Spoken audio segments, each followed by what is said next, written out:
Dan pemirsa, hingga kini aparat masih memburu seseorang berinisial S yang diduga memiliki dan membocorkan data rekening-rekening dorman dalam kasus penculikan dan pembunuhan Kepala Cabang Bank BRI Muhammad Ilham Pradipta.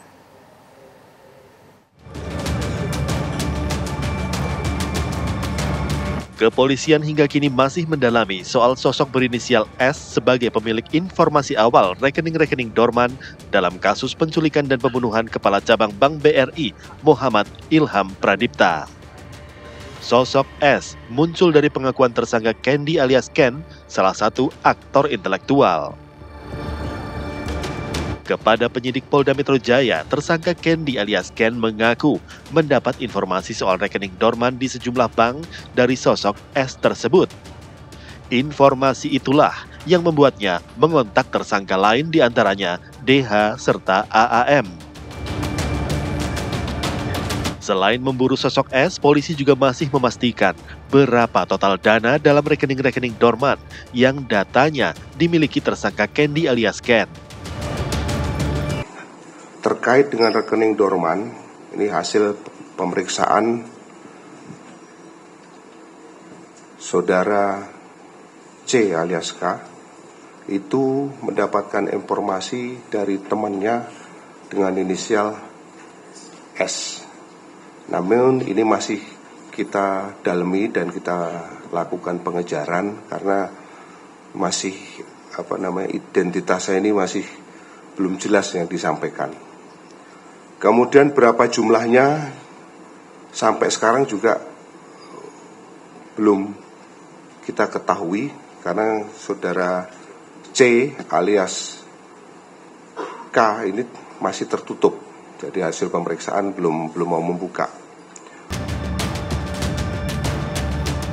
Polisi kemudian memastikan hingga saat ini belum ada dana yang berhasil dipindahkan dari rekening dorman ke rekening penampung yang dibuat tersangka Candy. Dalam kejahatan sindikat ini, korban Muhammad Ilham Pradipta, Kepala Cabang Pembantu Bank BRI di Jakarta Pusat, diculik untuk dipaksa menyetujui pemindahan dana dari rekening-rekening dorman. Tim TV One mengabarkan.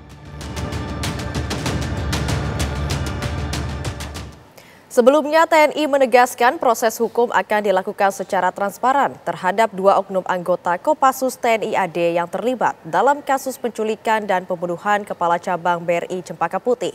Kedua pelaku akan menjalani sidang terbuka di pengadilan militer. 2 oknum anggota Kopassus tersangka pembunuhan Kepala Cabang Bank BRI, Serka N dan Kopda FH, masih menjalani pemeriksaan intensif di Polisi Militer Kodam Jaya. Kadispen TNI Angkatan Darat Brigjen TNI Wahyu Yudayana mengatakan, sidang oknum Kopassus itu akan dilaksanakan terbuka untuk umum sebagai bentuk transparansi TNI. Keduanya bertanggung jawab secara personal karena meninggalkan satuan tanpa izin. Nanti tahapannya lagi, auditor punya waktu 2 minggu untuk membuat asesmen atas berkas itu. Apabila ada yang perlu disempurnakan, dikembalikan lagi. Kalau sudah lengkap, auditor melimpahkan kepada pengadilan militer dan pengadilan dilaksanakan secara terbuka. Tahap awal saat pemeriksaan awal masih terduga itu beberapa atasan karena kan dia meninggalkan satuan. Dia meninggalkan satuan tentu komandan-komandannya, komandan pada leveling tertentunya itu diminta keterangan.